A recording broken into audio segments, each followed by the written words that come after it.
Sipas Imam Shatibiut, këtij dietari me të vërtet shumë të shquar, janë 7 cilësi të cilët aludojnë se robi është i lumtur.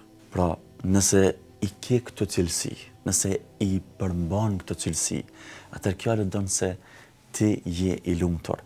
Në fund do t'i shtojmë edhe 3 cilësi që janë të rëndësishme, prandaj mos u largo deri në fund. إنهم الرهط لا ريب فيهم على نجب الفردوس بالنور تسرح.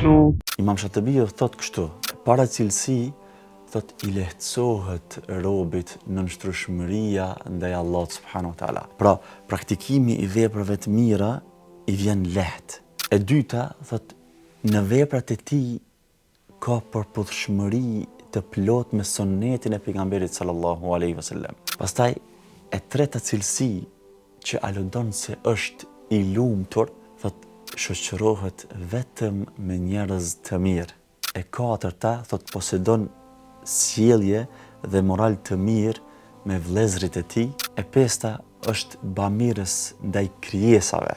Kjo është një cilësi madhore që e ka përmendur Imam Shatibiu, nga se me të vërtet kur sjell gëzim tek të tjerët, kur je bamirës me të tjerët dhe sjell gëzim tek të tjerët, kjo në mënyrë automatike, me dashje apo pa dashje, ka me ndiku fuqishëm që ti të ndish lumturinë në zemrën tënde.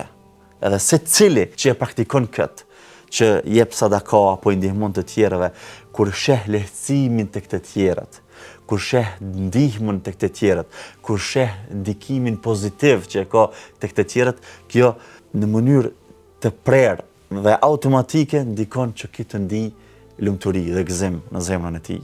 Cilësia e 6 që e ka përmend Imam Shatibiu thot tregon kujdes dhe interesim për muslimanët. Dhe e 7 që është me të vërtet shumë e rëndësishme, e shfrytëzon kohën. Shfrytëzimi i kohës në atë që është e dobishme, në atë që është hajër, në atë që ka dobi për dunjën dhe ahiretin tënd, sjell pastaj me të vërtet një lumturi të madhe në zemrën tënde. Kur e dim se je angazhu, je mundu, je lodh për hajër, e ke shfrytëzu kohën në të mirë, kjo pastaj ta sjell një vetë kënaqësi në zemrën tënde, që secili që angazhohet, që mundohet, që shfrytëzon kohën, e përjeton dhe e vërteton këtë.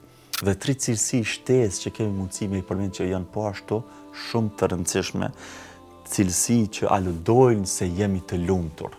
Ai i cili kur gabon, kërkon falje prej Allahut azza wa jall. Kur bën ndonjë mëkat, kërkon falje. Ai i cili kur begatohet, e falenderon Allahun subhanahu wa taala, dhe ai i cili kur sprovohet, bën sabër. Me të vërtet, ai person i cili i përmban çdo cilësi, ky njeri nuk ka mundësi me qenë përveç se i lumtur. Allahu të rujt, Allahu të bekoft. السلام عليكم ورحمة الله. إنهم الرهط لا ريب فيهم على نجب الفردوس بالنور تسرح.